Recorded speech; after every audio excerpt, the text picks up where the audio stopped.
So tell us how you got into refinishing.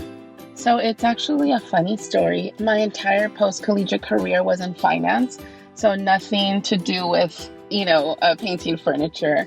And No. yeah, it was just like a completely different spectrums.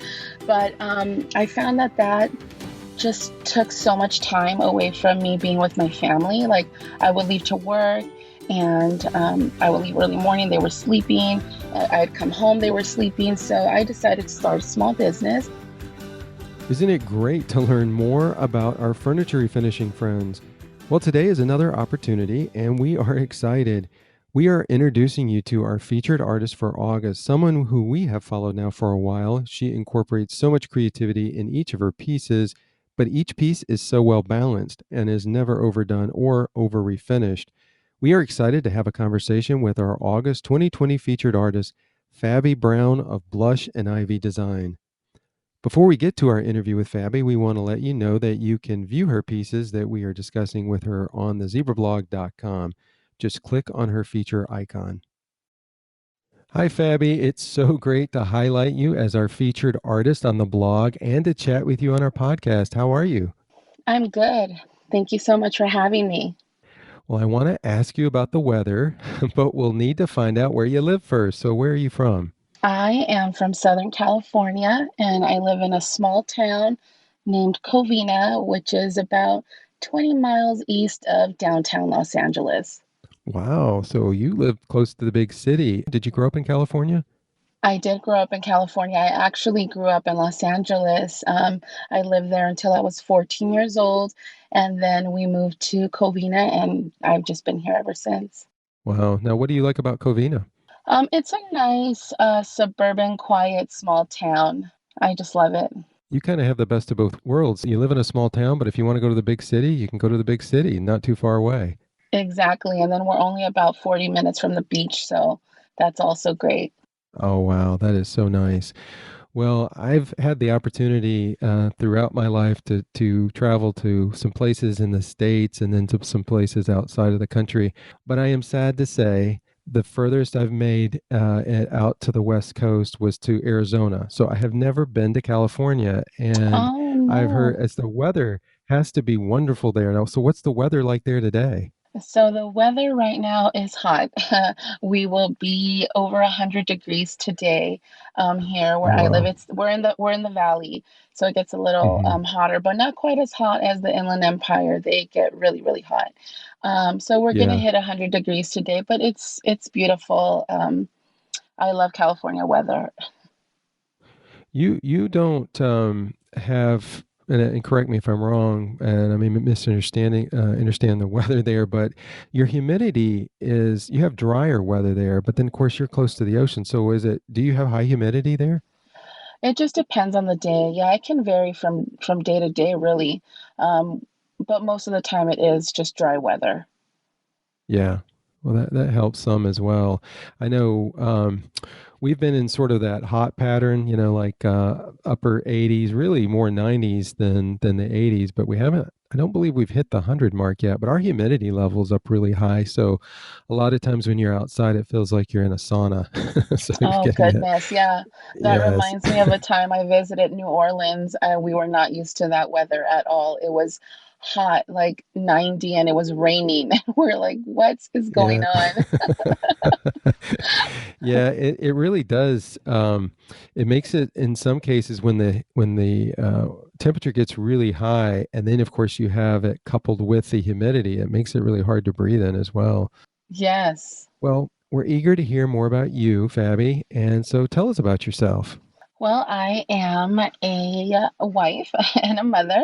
I have been married to my husband for many years. My husband Trav, and together we have three beautiful children. I have a 20-year-old daughter who is starting her third year in college, and she's studying law. I have a 11-year-old son who loves anything that has to do with the outdoors and dreams of becoming a professional football player. And then I have a 10-year-old daughter who's going into the fifth grade, and she loves to read and has the greatest patience that I've ever encountered in Hmm. anyone.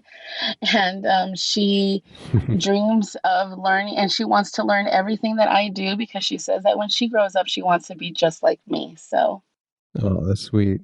How kind. yeah, That's you can't have a better compliment than that from your own child. yes. Wow. And you?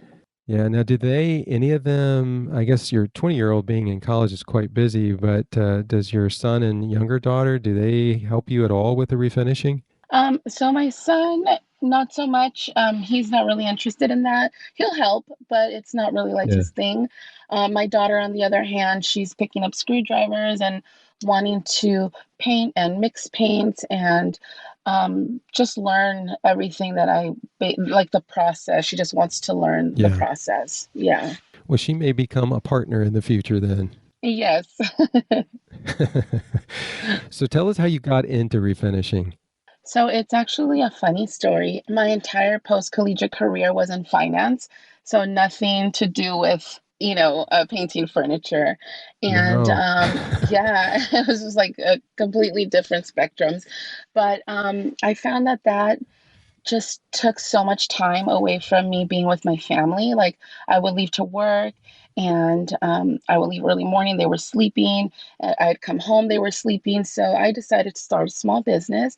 And initially, I was a broker selling new furniture. And we then moved into a new home where we wanted to get certain types of furniture, but at the time could not afford them. So I was like, I probably can paint these. And then one day I just had the epiphany like, maybe I can sell this stuff. And sure enough, I posted something on Offers Up and it got picked up the same day. And I was like, okay, I think I'm going to leave this brokering business because it was just so mundane and boring that I was not doing anything creative. Yeah. And this was just good for just being able to express myself creatively and make money off of it was like the best of both worlds. So that's how I got into refinishing furniture. Yeah, it really is like a dream come true for you then, isn't it? It really is. So you were into finance, which means you're a numbers person. Were you creative when you were young? When I was younger, I always dreamt of being a fashion designer, actually. At about 10 years old, my mother taught me how to sew, and I would make my own clothing. And, all through junior high and high school, I always said I was going to be a fashion designer because that's how I was able to express myself creatively. Mhm. But then, as I got older, I just ended up going into and getting a business degree. So completely different than what I had planned. Well, that's really interesting because what a benefit that is for your business as well. I mean, obviously the core aspect of the business is being creative and being able to refinish these pieces effectively, but to be able to have the finance side as well, to understand that what you need to do to make a profit and to be able to sustain your business and run it, efficiently. That's what an advantage that is for you. Yeah, it's definitely been great. I'm very thankful for that I was able to combine both. For sure. Now, did your husband help with the business at all? My husband is my muscle. He helps me unload and deliver. Yeah. That's pretty much as far as that goes. So I'm sure he enjoys seeing when he picks these pieces up and then delivers them. I bet oftentimes he's thinking, Fabie, is this the same piece that I dropped off the other day? I mean, what a change. Absolutely. He really enjoys the transformation. It blows his mind like the before and after always like on every piece. My oldest daughter though does help. She actually does this is her only means of income during college. Like this is what she does.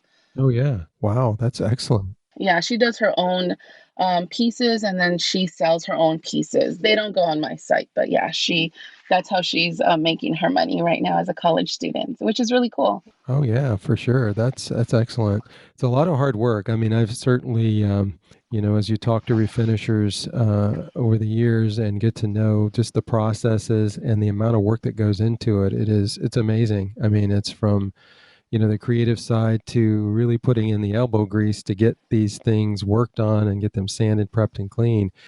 Speaking of the refinishing process, what is your favorite part of refinishing? I think for me, my favorite part of refinishing is just basically seeing so let's say like when I pick up a piece and it's been forgotten, abandoned, no one wants it, and then just seeing like the final product of how it turned out to see that Yeah. this piece can continue on and live in someone's house and be a piece that they can treasure for a long time is like very, very rewarding for me. Yeah, yeah. Well, what about the hardest part of refinishing? Oh goodness, there's so many different there's so many different scenarios that can take place, and every piece is so different. So, for instance, I just did this mid-century cabinet, and I painted it in black. And I was even talking about it in my stories. I was having a really hard time polyurethaning it, and it was just being, it was very streaky and not Hmm. anything like what I would ever put out. So right now, that was the hardest piece that I've had to work on in a very long time, is getting that polyurethane to really do what it's supposed to do on this black piece. Well, I'm sure that the experience that you've had, even though you run into some of those challenges, you're able to overcome them pretty well. Yes. What is your favorite style of furniture that you work on? I don't actually have a favorite style. I love them all equally. I just see the potential in every piece. So, but right now, I'll take that back. Right now, I'm really into lately mid-century pieces. I just love the clean lines of them and how I can add extra little elements to make them their own and unique. I really like that part of them. But, really all furniture pieces. That's really neat as well to hear you say that because that really opens up a lot of opportunity for the wealth and breadth of the type of work that you do. You're not necessarily honed in on one specific style, but you can broaden your base and really do multiple different styles, and that's really cool. Do you find yourself doing more commission work, or do you do mostly pieces that you refinish and then sell? So initially, I was just like, if somebody wanted me to do commission work, like I would just jump on it because that's just, it's commissioned work. It's for sure money. Whereas for a sale, you have to wait for the sale, right? But I found that doing commission work doesn't allow me to be creative the way I want to be, because when I'm doing commission work, I have to do with my clients wants done to their piece, Yeah. right? So Hmm. right now, I'm currently only doing about three commission pieces a month, where before I was doing a whole lot more. And it was just becoming very mundane, very like unsatisfying. But I am booked for commission work through October. But again, I'm only doing about three pieces of commissioned work, and the Yeah. rest are refinished and pieces that I sell, about, seven to eight pieces. Where do you locate the pieces that you purchase and refinish? Is it several different venues, or what would you say is your favorite place to find pieces to refinish? I call it a scavenger hunt. Hey, I look on Offers Up. I look on Facebook. I have a friend that actually sells, like he does like the cleanouts, like the estate cleanouts, and he'll send me pieces that maybe interest me, and I get some from him. And then I actually know a lady that does estate cleanouts, and then I'll get some pieces from her as well. What a great connection you have. Is this something that just kind of happened, or was this somebody you knew before you even got into this business? No, it just kind of happened. Like when I first started, I sold like a piece of furniture as is. And Hmm. that person, we just stayed in contact. And then I would sell pieces that he would like to sell. And then he would sell pieces that I would like to paint. So that's kind of how that relationship started. It's such a good example of the importance of networking and making relationships in the business because I've heard a few other folks that have done similar, where they've got some friends that are in businesses that allow them to say, hey, I've got this piece, or I found this piece is just coming in, especially through estate auctions. And that is such an advantage and such a benefit. I'm glad you have that, and that's just an Yeah. encouragement for our listeners as well to try to work hard at those networking and relationships, and to find people that you can sort of get the inside scoop on, on some of these pieces coming up. Do you find Facebook Marketplace to be a bit of a challenge as far as pricing, or have you found that to be pretty a pretty good place to get pieces at a reasonable price? I would say that pricing has changed in maybe like the last year or so. I feel like prices have gone up on pieces that are not refinished. But I do, I'll still make an offer and hopefully they accept it. But yeah, for the most part, it's been right there, like where it needs to be, in order for me still to make a profit. We've had this discussion on the podcast before, but there does seem to be a trend of prices going up on pieces that normally a furniture refinisher would want to refinish and sell. Do you find that when you on Facebook and you see a price, I sometimes, I'll go out there and I'll see prices that are listed, and sometimes people will say, or best offer, make an offer. Do you still make an offer on a piece that has a price, but it doesn't say make an offer or best offer? Yes, I do. I do, but nothing offensive. But it doesn't hurt to try. And most of the time they say yes because it's maybe like $10 off or $20 off, and Hmm. they'll be fine with that. Yeah, that's good. That's also good advice. Well, we want to know about the type of paints that you typically use, or if you even have a favorite paint type. What would that be? I love all sorts of paints. I use all sorts. But for me, I love acrylic based paints just because I love the way they lay and the finish that they leave. But I use all sorts. So I use like clay based paints, I use chalk paint, but my main go to paint would is going to be an acrylic based paint. And a lot of those, do they also come with top coats that are already mixed in, or is that a separate thing? It's typically a separate thing, and I top coat all my pieces, either Hmm. polyurethane, and I usually like to do like a matte finish or satin, but I don't really deviate from those two too much. What about waxes?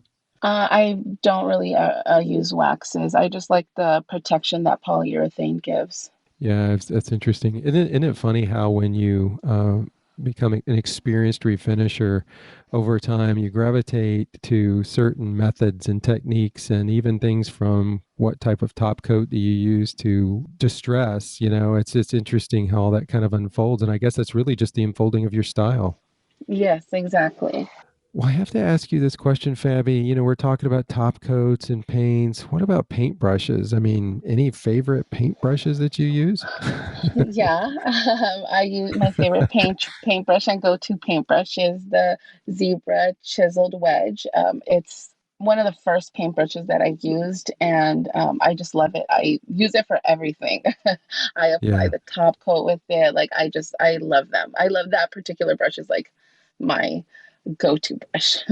That's really good to hear. We obviously enjoy hearing that. It makes us happy and smile. It's neat because the chisel wedge is really designed to do multiple types of finishes and applications, so it can be used for a lot of different purposes. So that's really neat to hear. Well, let's discuss Yes. a few of your pieces, Fabby. I mean, the first piece we'll discuss is a console table that you painted and incorporated transfers. I haven't seen the before on this, but to be honest, I can imagine what it might have looked like before, and seeing it now is incredible. Tell us about it. Thank you so much. Yeah, so it was just envision like a piece of furniture that was already painted. It was shabby chic, so it had like a bunch of like chippy paint like coming off of it, and it was like separating on the ends where I did that light stenciling. And yeah, I just completely transformed it. Actually, that was a commissioned piece, and I did that for a client who lives out by the coast. So that whole color scheme was based off of that environment. Well, I bet that fit in perfectly into her decor. Now, you mentioned the side, and for those who are following along, whether it's on our YouTube channel where they can see the images pop up, or if you're not able to do that, make sure you go back either to our blog site to see the feature on Fabie, or go to Fabie's account, because this piece has got so many sort of hidden secrets about it and gems. Because obviously, when you see the front, you see that transfer that you've incorporated, and the color that just works so well with it. But then if you look at the side of it, and that is that where you did some stenciling? Yeah, there's light stenciling there. There's It like a almost looks floral like a pattern. wallpaper. Yeah, exactly. Wow, was that difficult to do? No, it wasn't because I used the stick and style stencil rolls, so it just like sticks onto your piece, so it makes it very easy to stencil. And all I did was really just, and I get a lot of people asking me this, so I'm going to share how I do that. Is I take whatever color paint I'm using and I lighten it just a little bit with a little bit of white paint, and then I just create that subtle stencil, and people love it.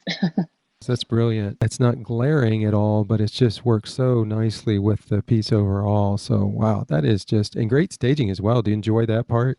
Uh, the staging part can be a headache at times. I do enjoy it. I do enjoy it because I love to see what it looks like, once it's all staged. But yes, the staging part can be hard.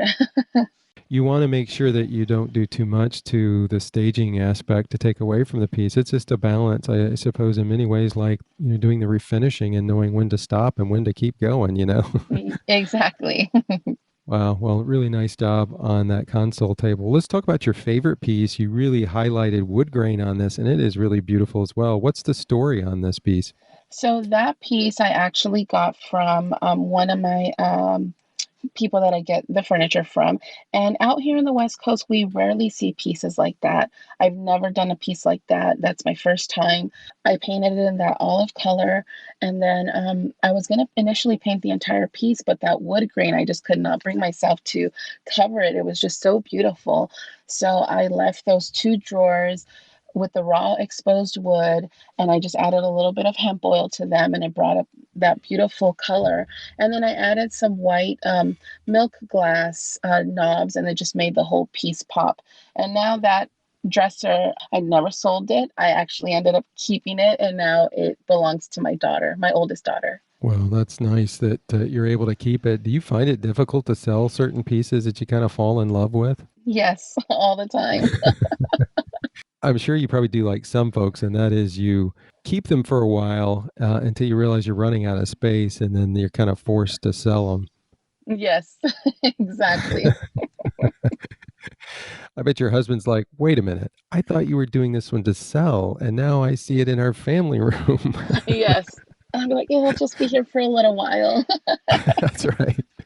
I'm making sure that I'm finished with it, that I've done everything I need to do to it, right? Exactly. I'm testing it out. Yeah, you're going to be the first testimonial for that piece, for every piece, actually. That's Yes. cool. Well, this last piece we'll talk about was a secretary desk makeover, and you incorporated several techniques in this project as well. Really nice work. Share the details, Fabby. Oh, thank you so much. So that piece is actually a late 1800s secretary. So it's very, very old. And I actually got a hold of that piece from my cousin, which is really funny. And what I did to that, it's painted in paint couture, deep lake, and then I did a glaze over it in black chiffon. And then when I was done doing that, I added a wash over it in like a white color. So that's why you see like multiple colors like all throughout it, Mm-hmm. Mm-hmm. because it's different. It's just layering of different paints. And then once I was done with it, I felt like, oh, it still needs a little more. So I went ahead and I added that black gingham transfer to the front of the doors. And then on the drop down part of the secretary, I added a transfer. I just love the wording that it said, and I felt like it fit with that piece. So it just all went well together. Oh man, I mean, yeah, you said that perfectly because it does just it's just one complete piece. It's funny because the doors at the bottom of the secretary, it almost looks like it's a screen, from the photograph, which is probably, Yes. maybe even be typical for in some cases. But yeah, you just did a fabulous job of, from the technique and everything blending so well. So you did say the words that are on the pull down is that's stenciling, That's or a I'm sorry, you transfer said also. transfer. Yes, Yes, yeah, it's also okay, a transfer. And in case anybody wants to know which one it is, it's called Words to Live By, is what it's called. yeah. And it's a beautiful, beautiful. Yeah, I like those as well. Yeah. Did you say you got this piece from your cousin? Yes. I got it from my cousin, and he also comes across pieces and sells them, but he always sends them to me first to see if it's something that I can use. And when I saw that piece, I was like, I have to have it because I've never done one like that before. And I knew that it was really old. And after doing research, I found that it was from the late 1800s. It is interesting, because typically when you think of a secretary desk, you think of something that's a little more horizontal to a degree, but this one is, with the mirror at the top and then the pull down and then the doors at the bottom, it would probably fit great in a kitchen, or in a maybe a dining room area as well, or Yeah. office. Yeah, it's just really pretty piece. When you said Yeah. cousin, I was asking that because I didn't know if it was potentially a family piece. There was a family heirloom there. Oh yeah, no, no. He just happened to come across it. Now, did you sell this piece or is this in your home, Yeah. Fabie? No, no. I did sell this piece. This one actually just got somebody just purchased it this week, which is really Really? cool. Yeah. Wow. That's really cool. I'm not surprised at all that you sold it. It's also really pretty. Did it Thank have you. any, by the way, any structural damages to it that you had to work on? No structural damages. It was very in very great shape. It did have, it's wear and tear. I mean, it's from the late 1800s. So Yeah. I did have to do a lot of bondoing to it to get all of that filled in and stuff like that. But it actually stood the test of time for sure. It was very well built. Yeah, that's neat when you hear about pieces that are that old that that they endure that many years, and so that's neat. That's what's so fun about refinishing. You're taking an older piece, you're adding new life to it, making sure that it's structurally strong, and then how many more years is it going to survive? That's Yes. exciting. Yes. These are all tremendous, Fabby. Thanks for sharing the details. Of course. My pleasure. Support for this podcast is made possible by Zebra, makers of the uniquely designed 2-inch chiseled wedge paintbrush. The chiseled wedge is designed to provide the fullest load of paint, but with controlled release. Paint on flat surfaces like furniture tops or cabinets, and thanks to the flat but chiseled wedge design, hence the name, you can paint smaller areas for a clean edge and smooth finish. Fabby, anyone who scrolls through your Instagram definitely appreciates your work and the talent you exhibit. It's definitely evident that you utilize several creative elements in each of your pieces, and one of which is transfers. And we're going to spend some time in this segment to glean from you. Our topic is how to use transfers effectively. By the way, Fabby also uses stenciling and decoupage, but we are going to save that discussion for another show in the near future. So, Fabby, how did you get into using transfers? So I got into using transfers last year, actually. I was sent a transfer for the Breast Cancer Awareness Month, and where I was to use that transfer on a piece and donate it to a breast cancer survivor or a charity. And after I did that piece, I just fell in love with transfers, and I've just been using them ever since. Well, that's great. Well, how do you know when to use a transfer on a piece? I mean, let's say you just picked up a piece and now you are deciding what to do with it. Is it just gut instinct, or do you have some sort of a, process that you follow when you're making that decision?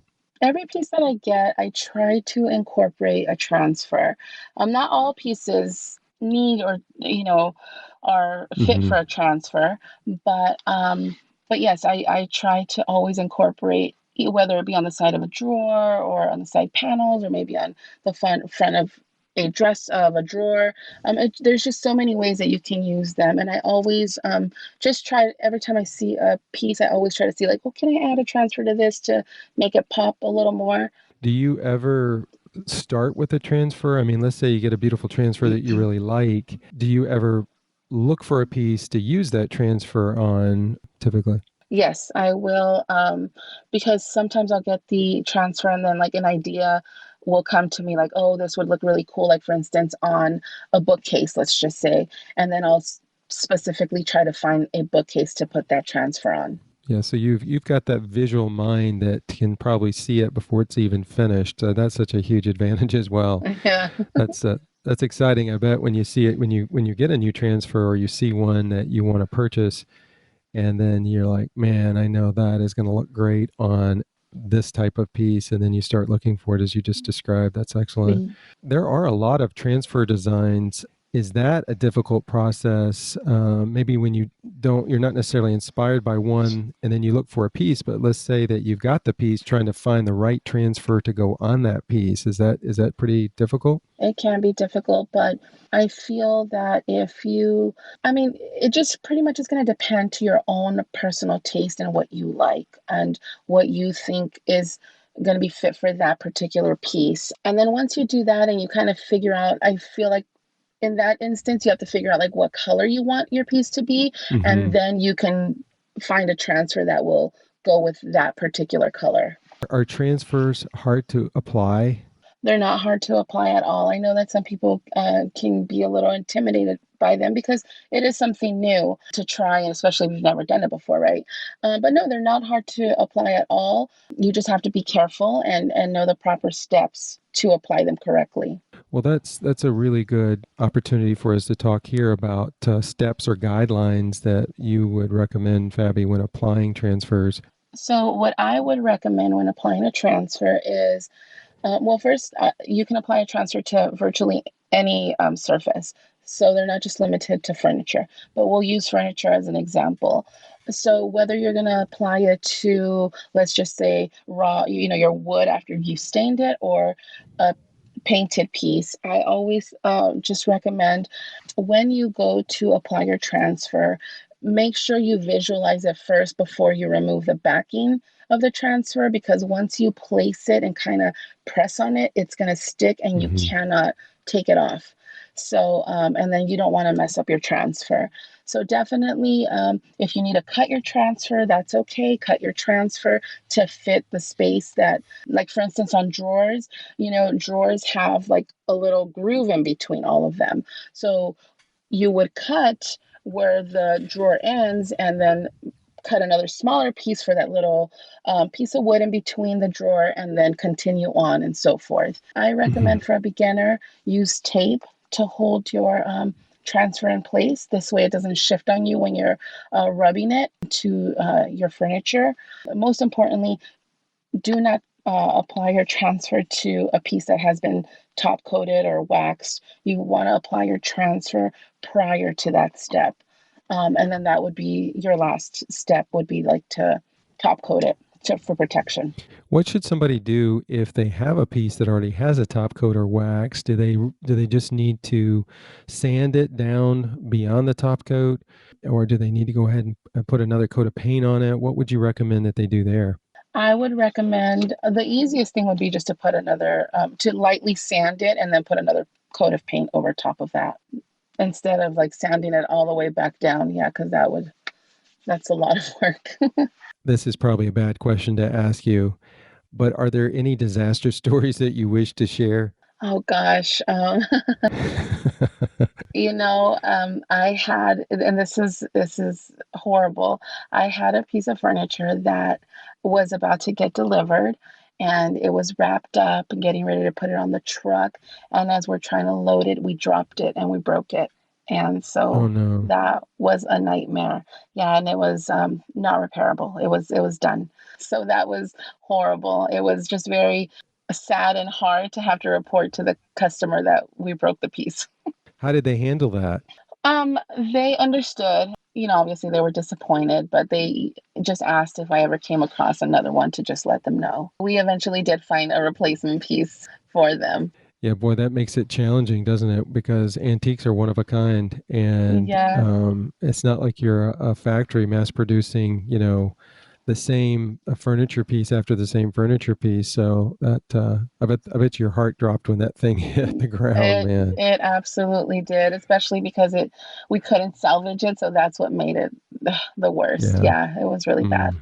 Well, what about with respect to putting transfers? Is there any time that you put transfers down that just it didn't turn out well, or you had to maybe scuff it back, or what was any experiences with that in a negative way? So the only thing in a negative way that with transfers, and this actually just happened yesterday, so it's really funny that you asked me that.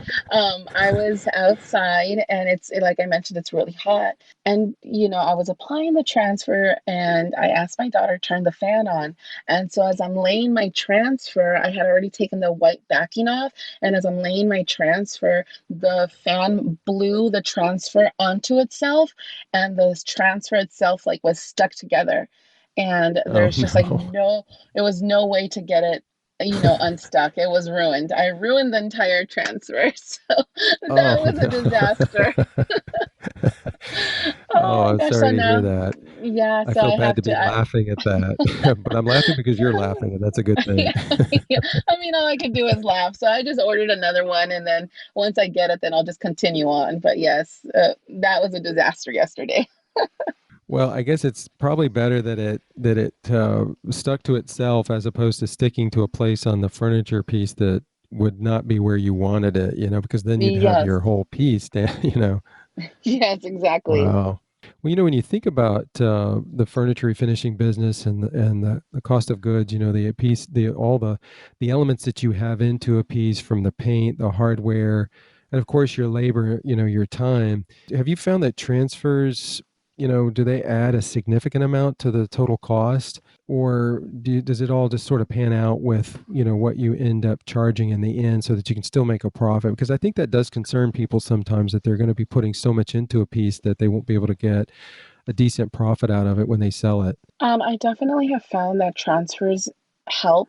The pieces sell for more when I do add a transfer to them, or when I do stenciling to them. Like, it does Hmm. it does help. Oh, that's great to hear. Well, Fabby, what would you say to those that haven't tried transfers but are thinking about it?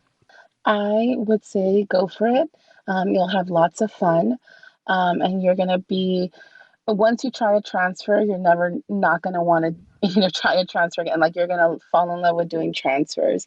And if you want to learn more techniques, I suggest visiting Facebook and joining the Redesign with Prima transfer. They have a Facebook group where they teach like techniques, and they do lives and all sorts of fun stuff. So that's a great place to learn how to do the transfers. Yes. Wow, that sounds like a great resource as well. There's a lot of help that comes from others too, to share their insights, just as we're doing with you. And so that's a great suggestion. And I'm also available if you ever have any questions on how to apply a transfer or how to do any stenciling.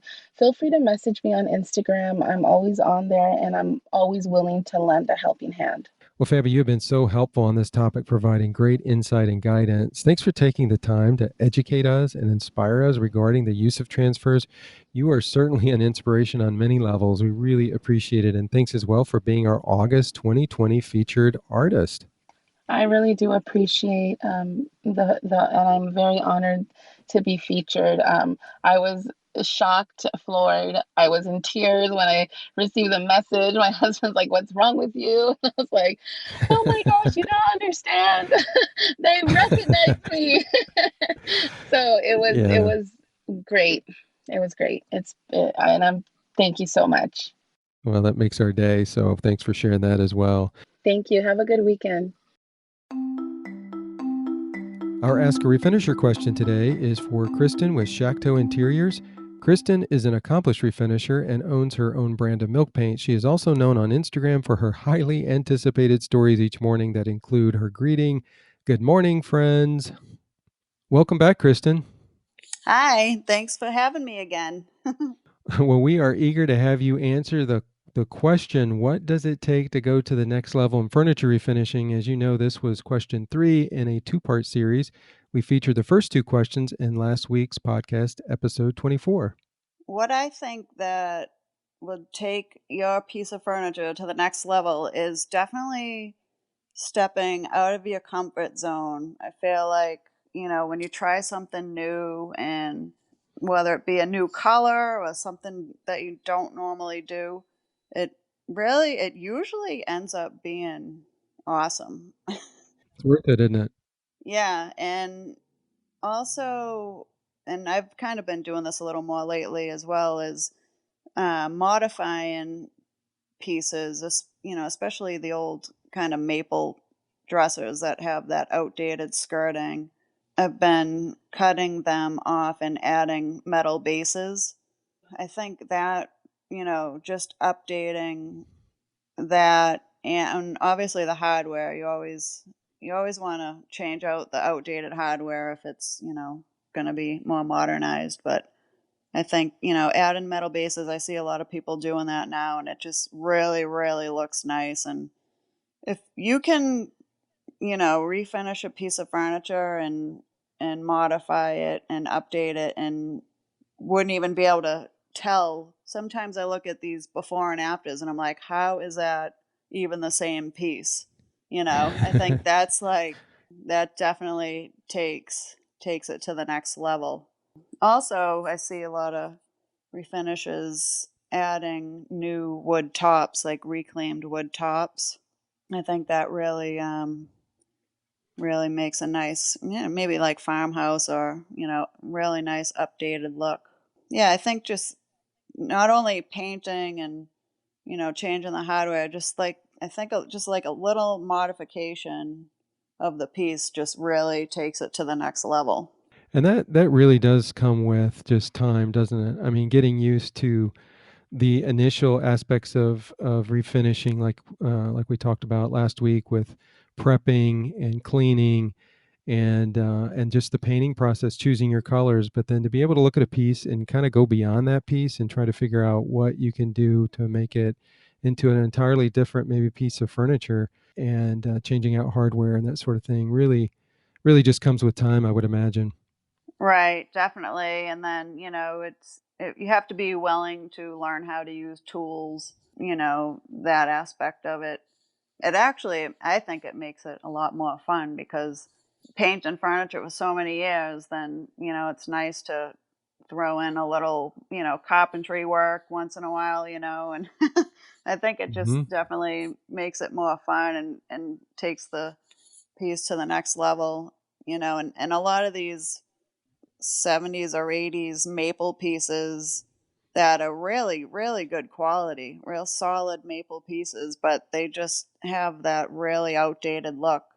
And you put a more modern metal base or legs or anything, that I just think they look amazing. I know a little bit about that for our listeners that are new. Kristen was my coach at one time on a potato bin challenge, and she wasn't satisfied with everything that I did. She pushed me, but I had to resand an area that I thought was kind of cool, but it had some cat scratch marks on it that were showing through, and It so had cat Kristen, scratch fever. that's right. And she had me changing the hardware, but no, it was all good. It was really fun to be able to see the before and to have gone through the process and take it to the next level to a degree. I'm sure you could have pushed me a little bit further in some areas. We could have whacked the bottom off and put some but I'm Oh glad yeah.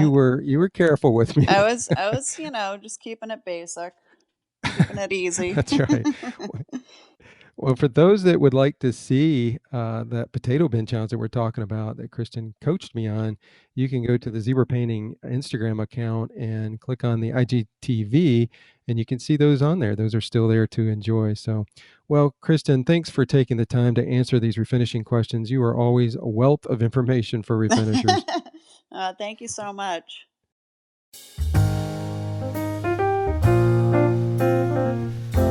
If you have a refinishing tip that you would like to share, send me an email at lane@enjoyzebra.com. Make sure you spell zebra with an I. Put refinishing tip in the subject line and describe the tip in the email. Today's refinishing tip comes from Susan with Little Lou Designs. Hi, Furniture Refinishers. This is Susan again from Little Lou Designs. I have another tip about installing new hardware, such as knobs and pulls, when refinishing your furniture. Quite often, I have found you come across screws that are either too long or too short for your drawers and doors. So the solution to this, rather than go to the hardware store and search for hours to find the exact right length, is if you have a screw that is too long, you can use washers. Washers are very easy to find. You can use one or two to usually make up the difference, and that's an easy solution to screws that are a bit too long for the drawers or doors that you have. If, on the other hand, your screws are too short for the drawer that you have, you can use a special drill bit, which is a countersink drill bit. So you just drill on the inside of your drawer or door to allow the head of the screw to sink in a bit, and that makes up that difference. If you don't have a countersink bit, you can just use a larger drill bit that is about the size of your screw head, or a little bit bigger. You don't want to go smaller. And that's it. Thank you. Thanks, Susan. Another great tip to help with hardware installation. We got a 2-for-1 from you this week, and you also shared another great tip on hardware installation on last week's podcast, episode 24. If you would like to learn more about Susan and her work, you can follow her on Instagram at Little Lou Designs. It's time for a new monthly contest theme for the Zebra Review. It's Summer Sunsets for the August theme. Entries are open until August 31st, 2020. Wow, even saying August makes me do a double take. Hard to believe we are on the tail end of summer, but it's not over yet. So let's continue celebrating summer by having you paint your entry piece in a color or colors from the summer sunsets. That means you have quite a few color choices in the hues of a sunset. Use the hashtag #TheZebraReview and you'll have your piece before our judging panel, as they will choose 3 winners. Great prizes await the winners from Mud Paint, D-Lawless Hardware, Surf Prep Sanding, and Zebra Paint Brushes. All pieces refinished from January 2020 to August 31st, 2020 are eligible for entry. We hope you enjoyed this episode of the Zebra Blog's Before and After Furniture Refinishing podcast. Today's episode is also featured on thezebrablog.com along with contact information for today's guest. Your comments and suggestions for future episodes are always welcome, and we encourage you to share those by clicking on the podcast slide in our header at thezebrablog.com. That's zebra with an I blog.com. Thanks for listening. Stay safe and happy refinishing.